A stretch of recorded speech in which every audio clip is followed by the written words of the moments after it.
Breaking, Pierre Poilievre has been elected as the MP for Battle River Crowfoot and retains his status as leader of the official opposition. We are so back.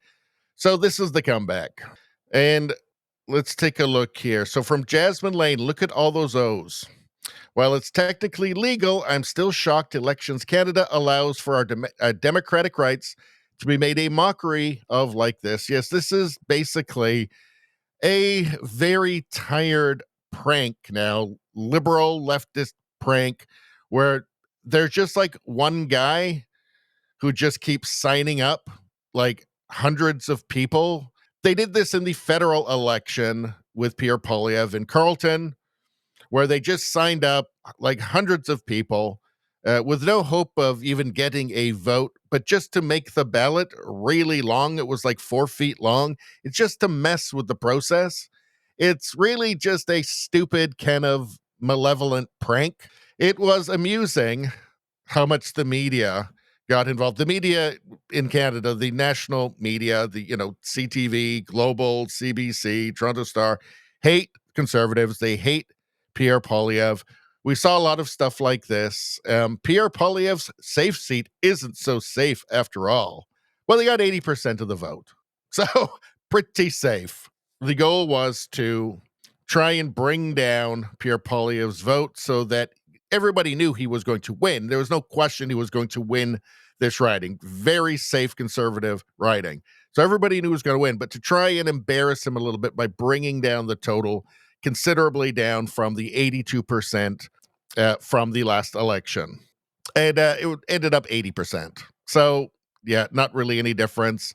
I guess they can say, well, it's 2% less, so Pierre Poilievre sucks.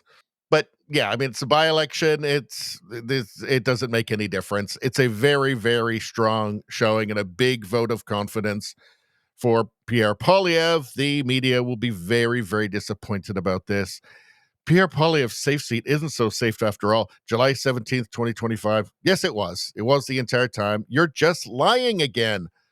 This is from November 5th, 2024 in Parliament. And Pierre Poilievre does very well in this environment. And let's take a look right now. Now you know his real agenda. He wants to distract from all the economic misery he's called at home. And so he uses divisions here at home. These divisions are the result of him. Under his leadership, we've seen a 251% increase in hate crimes, fire bombings of synagogues, bullets shot at Jewish children's schools, 100 churches burned and vandalized, and now we see sectarian riots on the streets of Brampton. This never happened before this prime minister. Does he take ownership for the divisions he's caused and the violence that has resulted? Okay, so these are not softball questions from loyal partisan reporters, right? This is the kind of stuff that Mark Carney is going to have to deal with every time he steps foot in Parliament. My guess is that he's going to try and avoid it as often as possible. He is not going to thrive in this situation.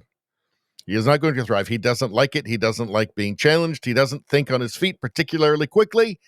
It's going to be trouble. Also, the other problem is a little something called reality. Again, reality is quickly reasserting itself after the election, after the kind of fantasies and self-delusions of the election. That is Pierre Poilievre's advantage, is that he can just speak the truth. He can just say, hey, all of these terrible things are happening to you, Canadian voter. This guy's responsible. And you can only deny reality for so long. Reality just always has a better argument. It's always going to assert itself and assert itself strongly eventually. So, yeah, I am looking forward to this happening again and Carney being the one who has to answer. Because one thing you can't say about Trudeau is that he wasn't a good politician. Prime Minister, awful. The worst ever. Just appallingly bad at running a country. Just literally, I think the worst prime minister in Canadian history. Maybe he has some competition from his father, but appalling. Just an appalling wreck. But as a politician, he was good. He did have good political instincts. So anyway, I am looking forward to it. Pierre Poilievre says that a key priority once he returns to Parliament is to focus on prosecuting the government. I like the sounds of that. And present a government in waiting for voters to see. Get ready, folks. Accountability is coming. Let's take a quick listen here. Focus on, yes, prosecuting the government. We did that very well. We ran Trudeau out of town. We defeated the carbon tax. But I think we also have to make sure that people see the strong government in waiting that we are. We know what to do in government. We need to make sure people see that, both in me and in our caucus team. And that will be the approach we take as we go into the fall session and beyond. Focus. So really the question is, because we are poised to now in the next election, whenever that's going to be, might be sooner than later, probably not, but we're poised to have a responsible, pragmatic, realistic government.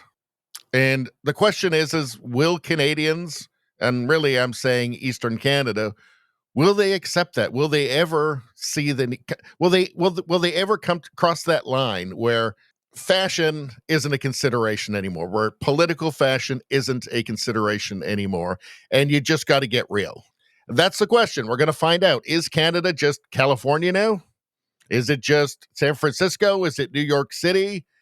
Is it just a long trip down? That's what we're going to find out.